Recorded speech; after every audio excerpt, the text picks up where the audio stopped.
Last time on Love at First Shot. We're not that far away from each other, but I can have my concealed carry permit and she can't. This gun is a great option for concealed carry because it's light and thin. I feel like it's my duty to protect myself and my home. Throughout the season of Love at First Shot, I'm going to dissect and simplify every piece of the right that guarantees the rest. I'll take on the anti-gun arguments and prepare you to do the same. Finding the perfect concealed carry setup isn't easy, and it takes a customized approach, which I like to refer to the C's of concealed carry. Let's start with caliber.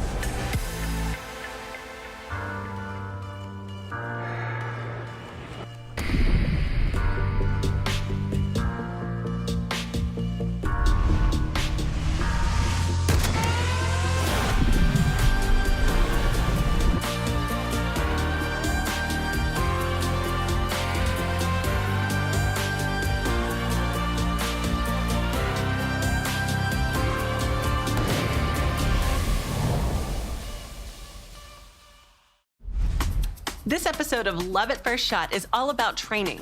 Julie Golob will walk you through some concealed carry proficiency drills. You'll learn about NRA Carry Guard, America's most comprehensive protection for those who carry a gun, and hear from lead instructor Jeff Houston. He'll take you inside their world-class firearms training program. And I had the chance to sit down with Olympic athlete Lanny Barnes.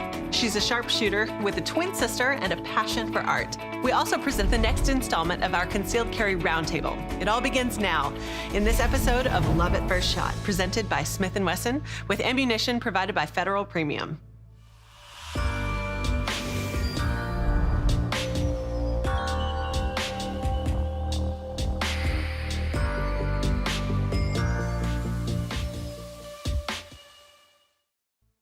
When it comes to concealed carry, you want to be confident that you have enough ammunition with you. So, capacity is another C of concealed carry. Looking at this revolver here, you have a fixed capacity, meaning the cylinder only holds 5 rounds. And that can be a drawback if you're looking for more ammunition to carry with you.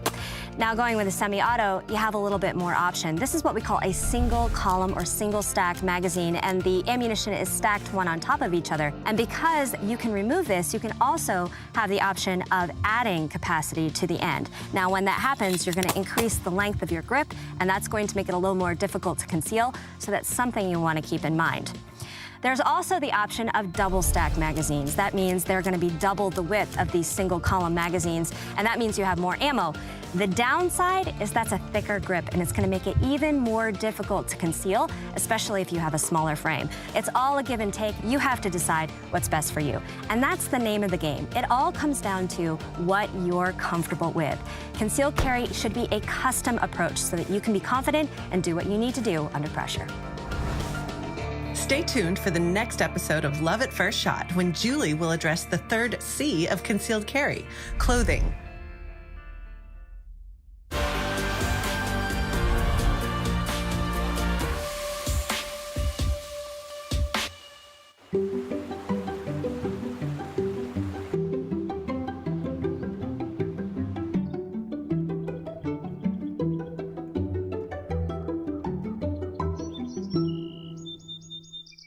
Okay, I am so excited to be here. We're in Durango, Colorado with Lanny Barnes, and not only is she an Olympian, but you're also an exceptionally talented artist. And we're gonna talk more about that in a little bit, but let's talk about your experience. So you've been through life with a twin sister, including up to the Olympics. And then of course you have this very famous moment now where your sister gave you her Olympic spot, which is amazing. And there's a whole new energy video about it. As luck would have it, I got a really bad illness right during the trials, and it was tough sitting there in bed kind of watching your Olympic dream kind of slide away. And they announced the team, that she had made the 2014 Olympic team, and right after the announcement, she said, "Hey, Lanny, I want to go on a walk." And she looked at me and said, "Hey, I want you to go to Russia and race for me. I want you to have my spot on the 2014 Olympic team." And every time I see it, it kind of makes me tear up a little bit, because you guys and the bond is just so amazing. Yeah, family has always been very important to us. With Tracy, what she did for me, at the last Olympics. You know, I have a hard time thinking about it because it makes me choke up too. Your sister even got an award out of it because of her just Olympic spirit, right? Yeah, she got the United Nations UNESCO Fair Play Award. And, you know, it's a rare thing to get. And I mean, she essentially gave up her dream so that I could realize mine. And how many people are willing to do that for someone else? No. You know, I think it's very rare. So being here in your lovely home, looking around at incredible art, you're an exceptionally talented and passionate artist. But when did you start? For me, it just was something I was passionate about when I was a kid. Like I was a horse girl that never had a horse. And so I draw horses all the time, you know, and I think it just evolved into something that I did that helped Tracy and I pay for college and for our Olympic career. So what I do is I draw, and Tracy and I would take it and sell my artwork on the streets, and that really helped us get through those tough financial times when you're Olympian in a pay-to-play sport. I think there's a lot of correlations between competitions and my artwork. My brain works a little differently than most. I have a photographic memory. I'm able to, say, memorize the course or the stage that we're going to shoot or things like that. And, you know, that transitions into my artwork as well. I can look at something and say, that would be great on a piece of paper, and I'll go home and I'll draw it. And, you know, I can go from memory, I can kind of recall detail of things. And I think that's one of the biggest correlations that I can draw from my competitions to my artwork. So talk about NRA Women and the value of it and where you think, you know, it's taken the women in the shooting sports. You know, I think NRA Women is huge. It has made such an incredible impact on the shooting industry. There's women coming out of anywhere and everywhere saying, you know, I want to be a part of this.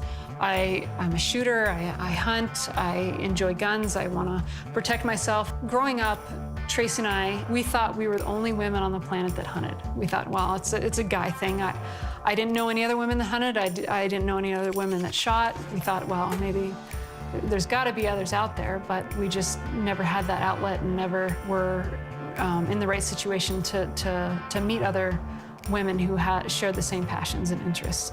And I think with NRA Women, it's giving women an opportunity to see other women and what they do and empower them and say, hey, this is not just something that the guys do. I can do this too, and I can have fun with it, do well at it, protect myself, and still feel feminine, which exactly, I love too, yeah. you know? Lanny, thank you so much for having us in your beautiful home. It is always so much fun to get to connect with you. And we can't wait to see so much more from you in the coming years.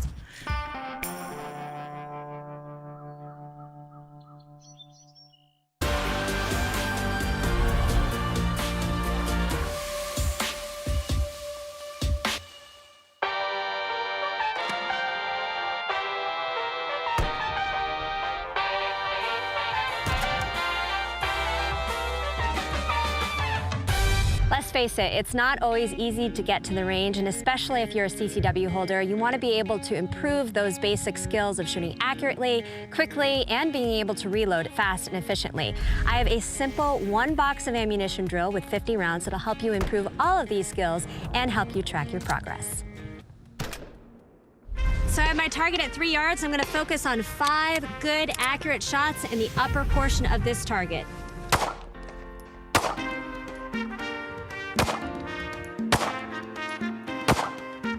Now we're going to move into controlled pairs. We're going to keep it at 3 yards, but we're going to work on that quick acquisition of the sights for 2 shots. And you're going to repeat that until you've shot 10 rounds. Then we'll move back to the 5-yard line. From this yard, I'm going to shoot 2 into the body, 1 into the head, and then 2 into the body, perform a reload, and repeat.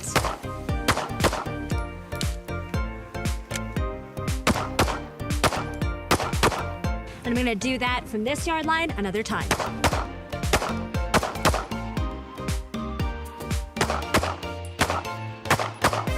Now I'm going to repeat this and do the same drill at the 7-yard line.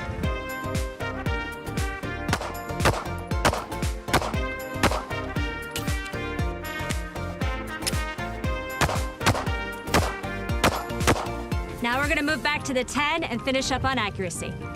Final string here, 5 shots into the upper head.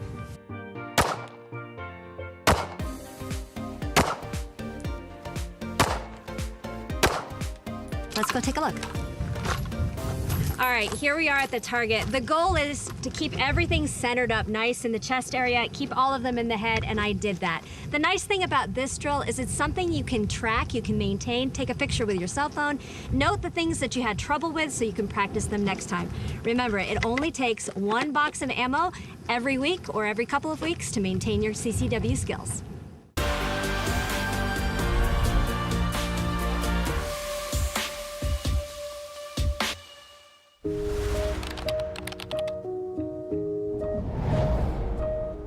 A well-regulated militia being necessary to security of free state, the right of the people to keep to bear arms shall not be infringed. I'm sorry, do we have a militia in this country? Is there a militia here? Because it still doesn't say individual. See, she's reading the Second Amendment, and I think As a gun owner, you're going to run into a lot of misguided people like Raven-Symoné, who act like the phrase a well-regulated militia is some sort of top-secret Second Amendment cancellation policy. I'm Lydia Longoria, and today's episode of 27 Words is one of my favorites because I've seen the militia clause trip up so many people. I mean, the first time you hear the argument, it can be pretty persuasive. Militias really aren't a thing anymore, right? So you start to doubt yourself. Maybe the Second Amendment really does only apply to musket-wielding men from 200 years ago. But just like Raven-Symoné, you'd be wrong. For one thing, let's define what that well-regulated militia the founders had in mind was, because it definitely wasn't a state-owned and operated army. They were talking about private citizens, people like you and me, whose very existence might serve as a deterrent against a violent, tyrannical government. Not to jump too far into the next episode, but that's kind of what they meant by a well-regulated militia being necessary to the security of a free state. No private armed citizens, no deterrent against tyranny, no guarantee of a free state. Obviously, for that reason, the framers did not say a militia well regulated by the Congress or by the states, because a militia so regulated might not be separate enough from or free enough from the national government to preserve the security of a free state. Which brings up the second most popular argument around the phrase. What does well regulated mean anyway? I'll put it to rest. In no way is this a reference to the modern-day regulatory environment. They weren't talking about magazine bans or assault rifle bans or whatever tomorrow's gun control flavor of the month will be. No, in the founders' day, well-regulated clearly referred to training. The framers believed that armed citizens ready to form militias would be so well-trained, self-regulated, and disciplined, and would pose no threats to their fellow citizens, but would rather help to protect them from not only government overreach, but everyday threats in local communities and personal lives. So tell the next person who tries to play the militia card on you this. Those of us who choose to exercise our Second Amendment rights today, who educate ourselves about firearms, who train with them, and who carry them, we are the modern-day militia, and our rights shall not be infringed.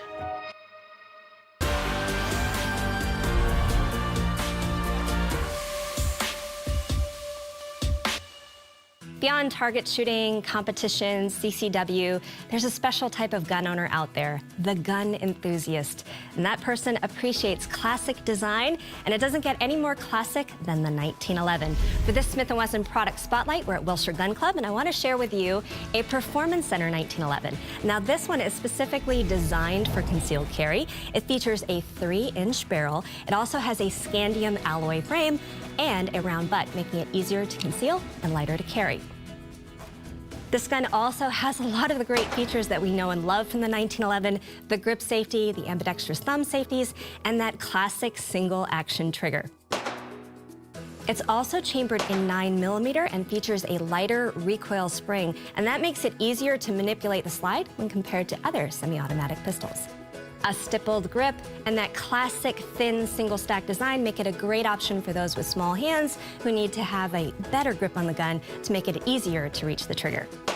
This Performance Center 3-inch 9mm 1911 is a classic design with modern innovations, and it's one that a gun enthusiast will appreciate.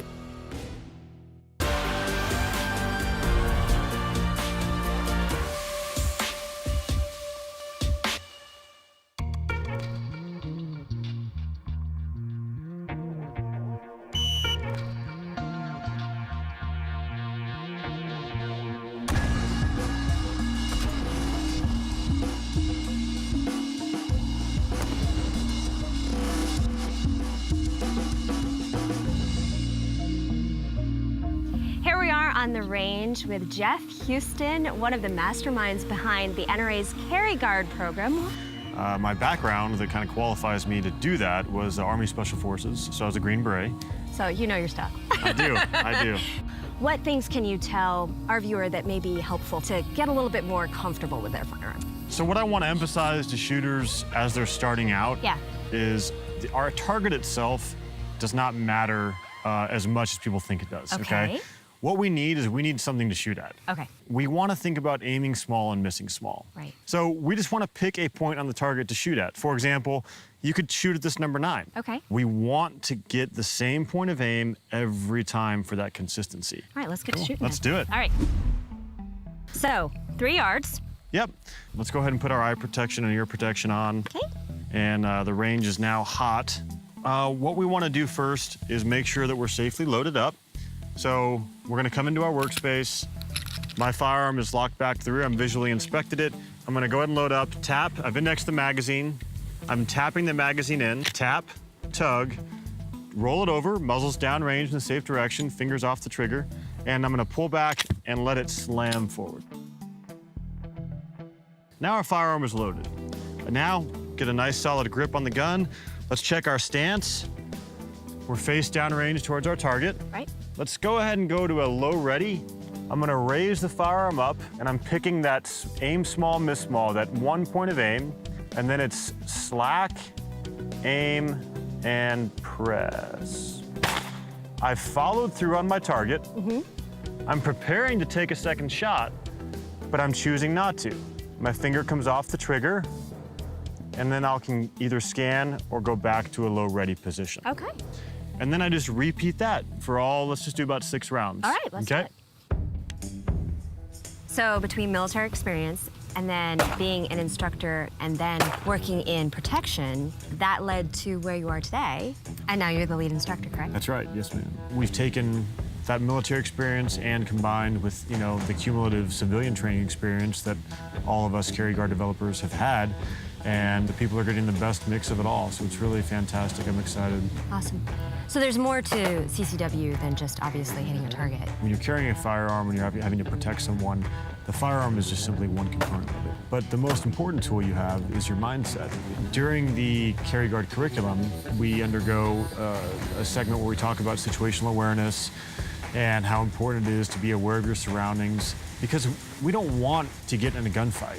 That is not That's not the goal. not the goal, Avoidance and de-escalation is number 1. But if you are situationally aware of your surroundings, you might be able to recognize a threat and then get out of there before it turns, into a gunfight. So we call that drill 1 shot on 1 dot. Okay. It's a great drill. It's a great way to warm up on the range and just start every range cycle that way. What do you think people will take away the most from the program?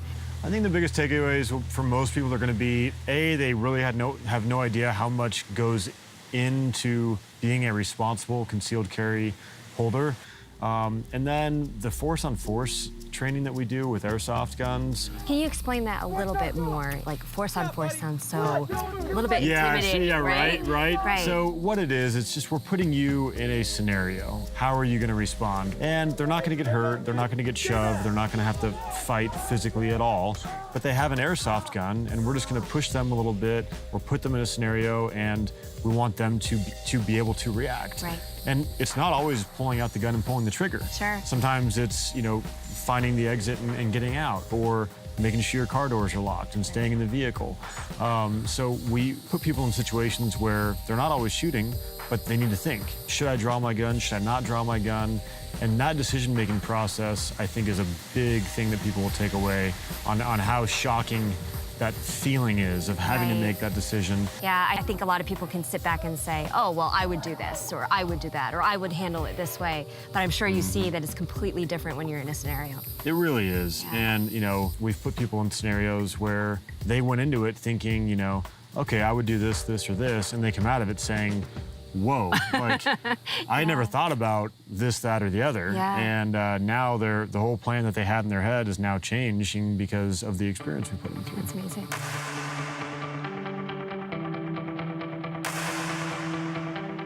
All right, so now, we've worked hard all day. We've been working on our accuracy. We've figured out the tension and how to press the trigger.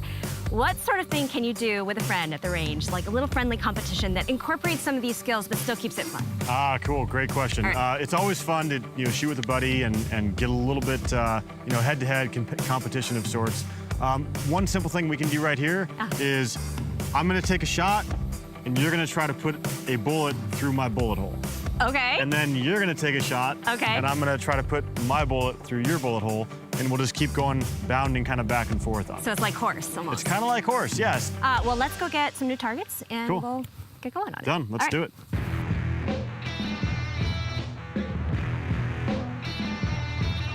All right, so what do we do? So I'll start off with the first shot here.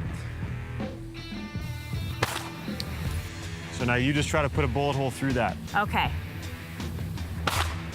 And then you go to another area and just take a shot for me. Anywhere I want? Just a couple inches away is fine. Okay. Yeah, anywhere you want. And then I try to shoot through that. Oh, it's so close. Yep. The tension is building. I know. And then I'll take a shot. Ooh, going over there. Now you put a hole in. All right, I'm gonna run over to the other side of the target. Ultimately. Oh, nice. Thank you, ma'am. And then I'll make a hole for you.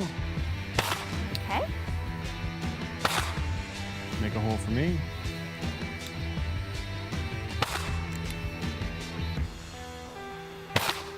I think you got that one easy. All right, so I'm at slide lock, and this is a great point to either go ahead and bench your firearm if you're at an indoor range, or go ahead and put it in a case and secure it safely. But go ahead and walk us through the unload and show clear. Sure. Of course, I want to be up in my workspace whenever possible. Fingers off the trigger, muzzles in a safe direction. Great. I'm going to hit that magazine release and remove this source of feed. And then I want to clear the chamber. I always do it a couple extra times for good measure. So now I'll lock the slide to the rear. I'll visually inspect the chamber and down the magazine well. And now I would just table it with the slide lock back. In this case, I'll just drop it in my holster. Good to go. Perfect. This was so much fun. What are the next steps? Tell us about the Carry Guard program and where they can learn more.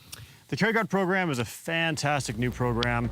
It's a twofold program. There's a 3-day training course that I helped develop along with a couple other fantastic guys. And then there's an insurance component too that's gonna help protect people that are out there carrying in the event that they ever have to use their firearm.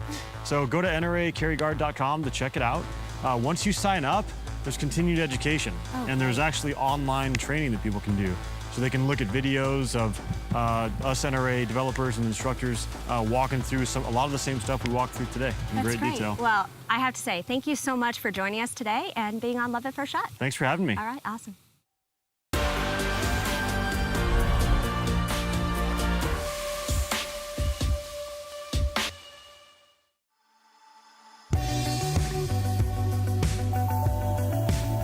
Touching on the training aspect and how you incorporate that into your life. I mean, I train all the time because that's my job, right? So I'm very curious to hear how you incorporate that firearms training, whether it's for CCW or competition, into your daily lives.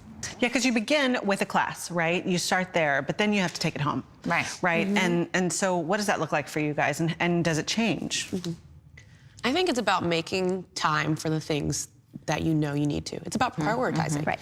And as someone who works, a full-time job in corporate America, it's very difficult sometimes to find that time, you know, this is my time to work on myself, to make myself better. If you go out with your girlfriends, having it, instead of going and having a wine night, why don't we come to the range first? Then you, not only you can introduce people who've never done it, you can practice yourself, you can spend quality time with your friends, doing something different, and then you go for your wine night. The time also, I mean, it doesn't necessarily, you don't have to go to the shooting range in order to get training done. No, I personally do a lot of dry firing. Even through my Olympic career, that's the majority of how I trained was dry firing. What does your dry fire setup look like? So for concealed carry, my plan is to kind of put my holster on, wear something that I would normally be doing. It's going to be practicing drawing. It's going to be practicing, moving. It's going to be practicing, sitting down, drawing from different positions and things like that. Oh my gosh, I love that. I know. For me, dry firing is everything right now, Right. There are a lot of fun tools these days, if you're in a home environment, and that's really the only place where you can get your training in. Right. And I think it's important to remember too, if you do any sort of recreational shooting, like with us with like shooting sports, if I get range time, man, I'm working on my sport. I'm trying to do that, and that's all that I spend the time doing. And so I finally, not that long ago, was like, I haven't taken my, carry gun out and shot that in a while. I should do that. And I'm like, I should do more of this. Yeah. So you really want to practice with, the gun that you're going to carry to possibly protect yourself. You really should spend time shooting and practicing with that. And then absolutely, like you said, at home, I did a couple of, draws, and then the whole holster came out. I'm like, all right, we're gonna have to reconsider that configuration, right? So like being prepared and knowing and being comfortable and confident. I think that's the biggest thing. No matter what situation you're in, if you've trained and you're prepared for it, that's going to show if that actually comes up at some point. And it doesn't have to be something that's so stressful. Like I feel like a lot of people are like, I need to train, I need to. It's fun, it's stressful. I know that when I was in school and I, was studying for hours and hours, I'd take an hour out of my day and I'd just go shoot at the range, and I'd feel so much better. My mind would be a lot more clear. I could go back and do my task and I would handle them, a lot better. And so I think that that's something to remember too, is it's supposed to be fun as long as you're being safe, you're being responsible, have fun with it. Make it something that you enjoy doing. Even when we're out at the range working really hard on a specific goal, it's really easy to get so wrapped up in the training, whether it's CCW training or competition, that sometimes you just gotta have a little bit of fun. And if you could bring out something, to old paint can, shoot it up, or soda cans, whatever. Incorporating that, so you always have a little bit of an ending that makes it, this is really cool, I want to do this again. Especially when you're bringing new shooters to the range, I find. Absolutely. It's not your typical, here's the bullseye target, let's work on the grip and the stance. When you have something really fun, like paint, done in previous seasons, that they can look back on that and say, you know what, let's do that again. Next time on Love at First Shot. Instead of shooting, we're gonna be shopping. This is where it becomes difficult for us, but I have a few tips that will help you choose a wardrobe that will work with your concealed carry gear. I apologize for the mess. I didn't know you were going to get in my closet today.